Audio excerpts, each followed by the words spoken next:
Welcome to a very special episode of Café 21. Sitting in the hot seat today, we basically have the inspiration for this series here at STGC.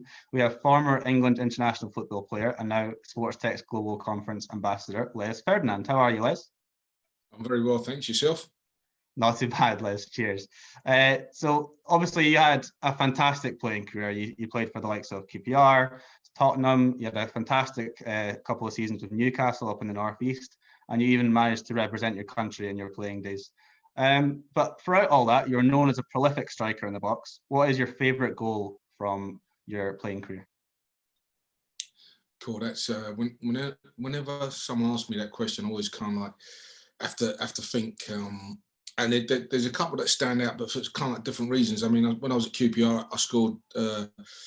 I like to call it a 30-yarder. Some people call it 25 yards. But like when I was I scored a 30-yarder against Man United, and kind of like the reason why I like the goal, not that I hit it from outside the box and it went in.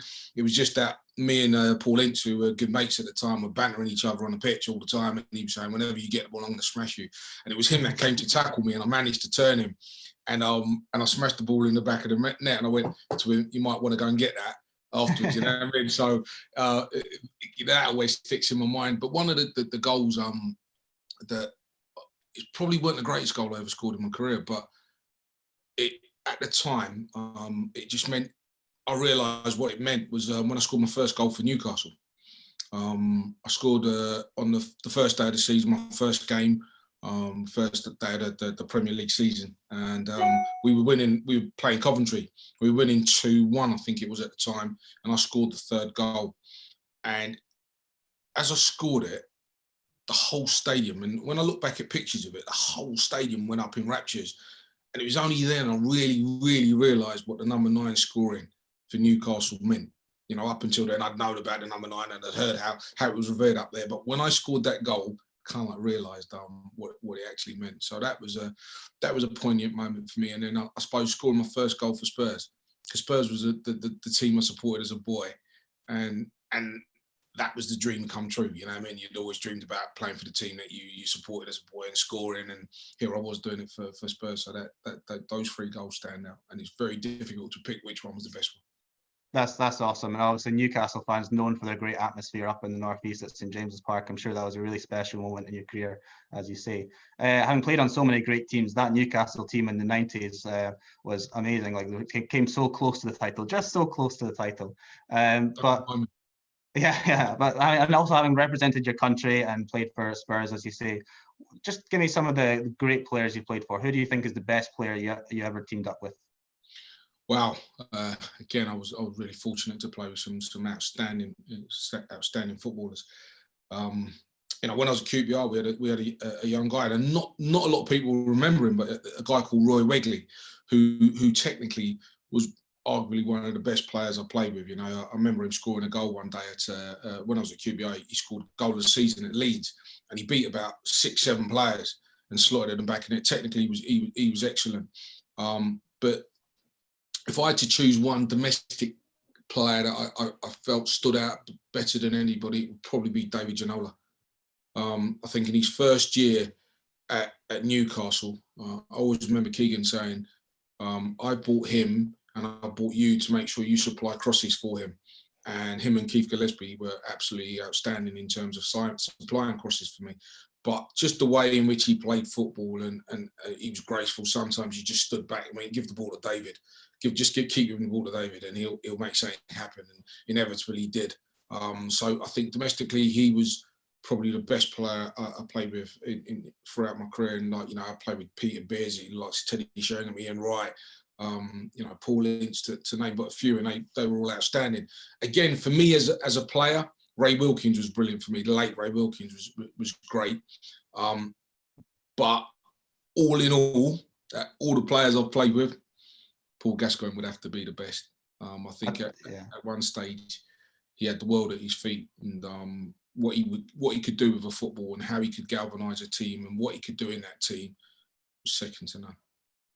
I tell you, Les, I think that if we really put our heads together and went through all the list of players that you've played with, I think you'd have a really, really good starting 11 there, and probably a really good squad that would beat most teams in the Premier League these days pretty easily, pretty handily. With you, of course, leading the line as the number 9. Yeah, I missed out Alan Shearer. He's the Premier League's all-time top goal scorer. And he was the best goal scorer I ever played with. But David Ginola and Gascoigne was arguably fantastic players. Gascoigne, one of the best I've ever seen play personally. Maybe a little bit before my time, but my dad, being Scottish, actually, my dad probably isn't Gascoigne's biggest fan for that goal at Euro '96. But yes. Well, I'll let it slide in a sense of newfound peace and harmony between England and Scotland and between myself and yours. But over the years, of course, you must have great dedication and passion to the sport to be able to reach the very top of the game that you managed to achieve. What really got you out of bed in the morning to be able to go on those early morning runs? What drives you to become the player you did and reach the height that you made? I got into saying, I wanted to be the best I could possibly be at it, and that's what got me out of bed. The fact that probably training got me out of bed, that I had to be there. If I wasn't there, I was going to get fined. Yeah, early mornings with Kevin Keegan being your manager, I'm sure you didn't want him knocking down your door. Exactly. So I think the getting there wasn't a problem. I think it was the staying after that helped me, because when everybody was sort of like getting ready to go home, they finished their day's training, I was behind, and I was working on things that I needed to work on. I felt I needed to work on to make myself better. I still believe that I left some things on the drawing room table. I still think I could have been a better player than I was, but I enjoyed my career and I gave it a good go. But yeah, I think it was the dedication to being there later than everybody else. And it wasn't a thing where I said I have to be here longer than everybody else. I just worked on the things that I needed to work on. I remember when coming into the game at QPR, I remember one of the coaches saying something about young black kids don't head the ball. Young black boys don't head the ball. So we'd done this heading practice at the time, and I thought, I'm going to prove you wrong. So I was out there every day. I was like, and they're talking about concussion in football now, and I hope I don't pay the price of that. But no, I was out there every day. 20 balls from this side, 20 balls from that side, working on my heading until I got to a place where people now talk about, me as someone that could head the ball in the Premier League. Clearly from your goal scoring record, the extra training and the dedication works, because like I say, one of the most prolific players in the box I've seen play, a really good goal scoring record for your club and country. Of course, now following your playing days, you've transitioned into the role as director of football at QPR. Very different role, but still managed to be involved in football, which I'm sure you're happy to still be involved in football. What kind of transferable skills have you taken from your playing days now into the boardroom at QPR? Do you think there's any connection? Yeah, I think more than anything was probably, I'd like to think people saw me as an honest player. I gave my all. Sometimes I didn't play well, but I like to think I gave my all in every game that I went into. And I think that's what I've done. That's what I've transferred into the boardroom, was to be totally honest and give my all. I've gone into a new environment where I'm learning new skills, where I'm having to understand new skills, but I am giving it my all. And if I fail, I'll fail because it hasn't quite worked out. I won't fail because of a lack of trying to be the best I could possibly be in a different role and in a different industry. Yeah, I think a really good lesson for our viewers there is, if you are up and coming in the sport or in any walk of life, is don't be scared of failure. Would you agree with that? I think that's 100%. I've gone into a new environment. I've gone into something that I knew about the football side of it, but the financial side of it, the way football clubs run, I had no clue, because as a player, you're quite selfish, and all you're worried about is making sure that you're prepared to help your teammates on a Saturday. All the rest of the running of the football club, you never get yourself embroiled in.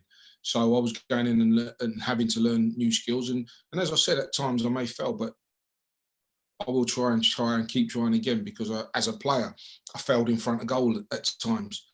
Didn't score every single chance I had. but I had to put myself back there in that position again to make sure I tried to score the next one. And if that failed, I tried to score the one after that. And eventually it came off. And eventually you had yourself a hat trick quite Exactly. easily. Now, of course, in your role, QPR, from your playing days and now your role as director of football, you know, at heart, they are a community club down there in London. They really, the charity organisations being involved in different charities and organisation work, charitable work, sorry.